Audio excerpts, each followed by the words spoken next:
আসসালামু আলাইকুম। সবাইকে জানাই রমজানুল মুবারক। কেমন আছেন আপনারা সবাই? আশা করি সবাই বেশ ভালো আছেন। আলহামদুলিল্লাহ, আমিও বেশ ভালো আছি। তো বরাবরের মতো নতুন আরও একটা ভিডিও নিয়ে আপনাদের মাঝে চলে আসলাম। তো ভিডিওটা শুরু করেছি সেহরি থেকে। আমার ব্যস্তময় একটা দিন, অনেকটা ব্যস্ততার মাঝে একটা ভিডিও শ্যুট করেছি আপনাদের মাঝে শেয়ার করার জন্য। তো একটু বড় হলো, সবাই ধৈর্য সহকারে দেখবেন। আমি কিন্তু প্রায় 3টা 40-এ উঠেছি। তো আজকের মেনুতে ছিল বাঁধাকপি ভাজি আর চচ্চড়ে ডাল, মসুর ডাল আর হলো পুঁই শাক দিয়ে পাবদা মাছ চচ্চড়ি, আর কালকে যে কিছু একটা গরুর মাংস রয়ে গিয়েছিল ওইটাই গরম করে নেব। তো আমি চামচগুলো নিয়ে একে একে সম্পূর্ণ সব কিছু টেবিলে সাজিয়ে নিচ্ছিলাম। আর এদিক দিয়ে তরকারিটা গরম বসিয়ে দিয়েছিলাম, প্লেটগুলোও দিয়ে দিয়েছি। তো সবাই উঠবে, ওই জন্য সবাইকে ডেকে দিয়ে আমি তরকারিটা গরম করে নিচ্ছিলাম। আজ ভীষণ মনে পড়ে মায়ের কথা, যেদিন বাবার বাড়ি ছিলাম। কিন্তু সবার শেষে উঠতাম আর 10 মিনিটে খাওয়া দাওয়া করে শুয়ে পড়তাম, আবার মা ডেকে তুলতো, উঠে নামাজ পড়ো, নামাজ পড়ে আবার শুয়ে পড়তাম, তাই না? কিন্তু এখন দেখেন সবার খাওয়া দাওয়া শেষ, এবার টেবিলটা সুন্দর করে গুছিয়ে নিয়েছি। তারপরে দেখেন থালা বাসনগুলো ধুয়ে সুন্দর করে সব নিট অ্যান্ড ক্লিন করে রেখে দিলাম, যাতে সকালবেলা কষ্ট না হয়, বাচ্চাদের স্কুল আছে। তো নিজে নামাজ পড়ে শুয়ে পড়ব, আপনাদের ভাইয়ারাও নামাজে গিয়েছে। তো দেখেন পরে সকালবেলা প্রায় 8টা নাগাদ একটু শোয়া থেকে উঠেছি, ঘুম থেকে উঠে সর্বপ্রথমে আবদুল্লাহকে খাবারটা দিয়ে দিলাম। ও ছোট মানুষ, ওরে একটা মিষ্টি দিয়ে ভাতগুলো সুন্দর করে মেখে ওকে দিয়ে দিলাম, ও খাচ্ছিল। এই দিক দিয়ে আমি যেই থালা বাসনগুলো ধুয়েছিলাম ওইগুলা কিন্তু আমি সব উঠিয়ে নিচ্ছি। আর এখনও কিন্তু আমাদের এখানে অনেকটাই শীত। তো আপনাদের কার ওখানে কেমন শীত অবশ্যই জানাবেন। এরকমটা হয়, সকালটা শীত থাকে, সেহরির সময় শীত থাকে, কিন্তু আবার দুপুর টাইমে অনেকটাই গরম পড়ে। এই কারণে শরীরটাও খারাপ লাগে, তবুও বলবো আলহামদুলিল্লাহ। তো দেখেন চলে আসলাম রান্নাঘরে, আর এই রান্নাঘরটা কিন্তু নতুন কাজ হয়েছে, আপনাদের মাঝে শেয়ার করা হয়নি, অবশ্যই শেয়ার করব সম্পূর্ণ কমপ্লিট হলে। আমি এখন রান্না করি, এখনও কমপ্লিট হয়নি, অনেক কাজ বাকি। তো কাজগুলো কমপ্লিট হলে অবশ্যই আপনাদের সাথে শেয়ার করব। তো দেখেন এই দিক দিয়ে আমি খেসারির ডাল, আল্লা চাল আর হলো মসুরের ডাল দিয়ে ভিজিয়ে রাখবো। আমার 10 বছর একটা মেয়ে আছে, আপনারা কিন্তু সবাই জানেন যারা আমার আগের ভিউয়ার্স। তো আমার ওই মেয়েটা আগে তো মাদ্রাসায় পড়তো, এখন স্কুলে এনে ভর্তি করাইছি, কিন্তু স্কুলটা হলো অ্যারাবিয়ান স্কুল। তো ওই স্কুলে পড়াকালীনও ও কিন্তু এখন সম্পূর্ণ রোজাগুলো করতে চায়। তো ওই কারণে ও একদমই রোজা ভাঙবে না। তো যাই হোক, ওকে আরও জোরও করছি না। তো বলছিল মা আমাকে ভর্তা করে দিবে, আমি ভর্তা খাবো, কিছু বড়া করে দিবে। মাছ মাংস এমনি তো ভালো লাগতেছিল না, যাই রান্না করি সব কিছুই থেকে যায়। এই জন্যই বলে সবাই রহমতের মাস, বরকতের মাস, রমজান মাস। তো দেখেন মুরগিগুলো ছেড়ে চলে আসলাম গরুর খাবারের জন্য। আমি কিন্তু আজকে সেহরি থেকে ইফতার, আমার ব্যস্তময় একটা দিন, কিছু একটু শেয়ার করলাম আপনাদের মাঝে। আর এইটুকু পেরেছি আমি, আমার বাচ্চাদের স্কুলটা বন্ধ ছিল ওই দিন শুক্রবার, ওই কারণে স্কুলটা খোলা থাকলে হয় কি আরও কষ্ট হয়ে যায়, একদমই ভিডিও শ্যুট করার সময়টা পাই না।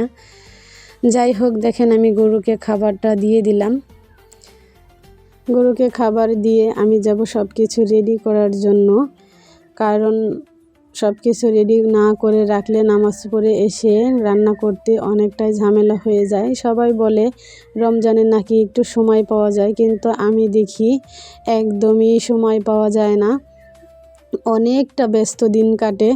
আর আমি তো একদমই সময় পাই না, জানি না কার কেমন কাটে, আমার আরেকটু ঝামেলা বেশি হয়ে যায়। যাই হোক, দেখেন আমি বাদামগুলো ছিলে নিচ্ছিলাম, আর ম্যাজিকের মতো ছিলা হয়ে গেল, তাই না? আসলে ভিডিওটা অনেক বড় হয়ে যাবে, তাই স্কিপ করে দেখালাম আপনাদেরকে কি করেছি আমি। তো ডালগুলো ধুয়ে আমি বেটে নেব। তো বাটার পরে আসছি আপনাদের কাছে শেয়ার করার জন্য। যাই হোক, সবাই তো ভালো আছেন, অবশ্যই কমেন্টে জানাবেন। আর আমার ভিডিওটা যদি ভালো লাগে অবশ্যই লাইক কমেন্ট শেয়ার করে দিবেন।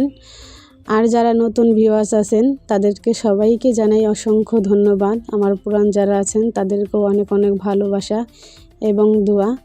যারা নতুন আছেন প্লিজ চ্যানেলটা সাবস্ক্রাইব করে দিবেন। আর যারা এখনও লাইকটা দিতে ভুলে গেছেন রিকোয়েস্ট করে নিলাম, মনে করিয়ে দিলাম, সবাই প্লিজ চ্যানেলটা সাবস্ক্রাইব করে একটা লাইক দিতে ভুলবেন না, কারণ এই ভিডিওগুলো মেক করতে অনেকটাই কষ্ট হয়। তো ডালগুলার কিছুটা ডাল আমি রেখে দিয়েছি আলাদা করে, যাতে আরও একদিন করা যাবে। একটু বেশি করেই করে নিয়েছি, রোজ রোজ তো আর করা হয় না।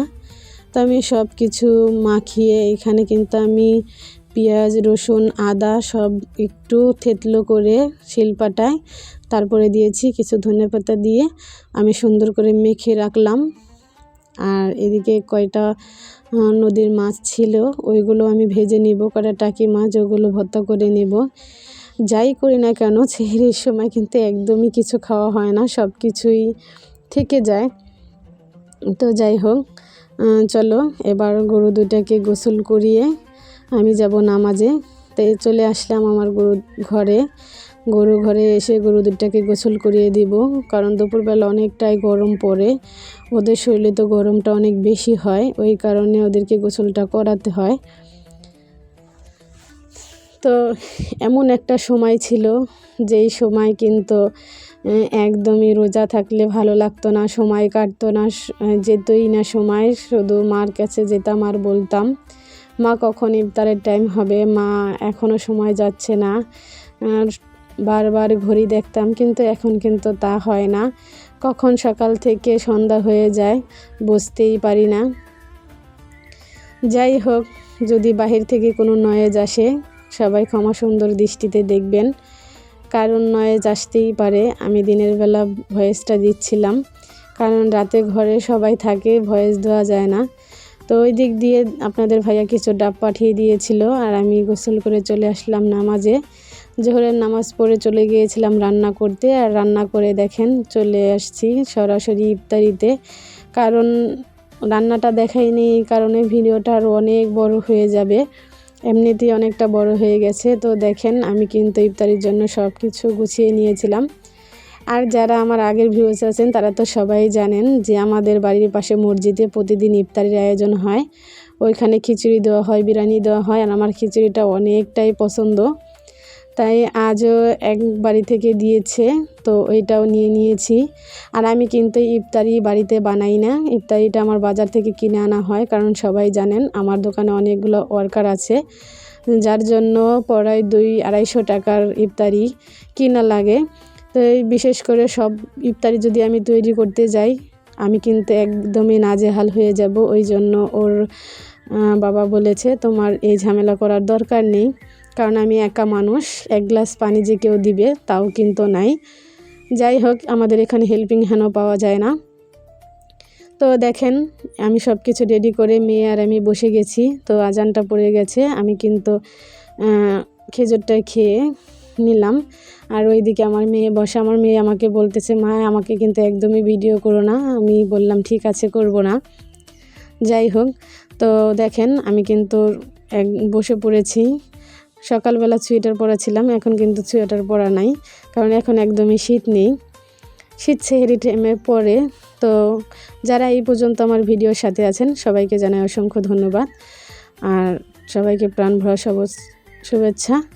আর রমজানে সিয়াম সাধনার জন্য সবাইকে যেন আল্লাহ তাআলা সুস্থ রাখে, ভালো রাখে, সবাই আমার জন্য দোয়া করবেন, আর আমিও সবার জন্য দোয়া করি, কারণ সুস্থ থাকাটা সবচেয়ে বড় জরুরি।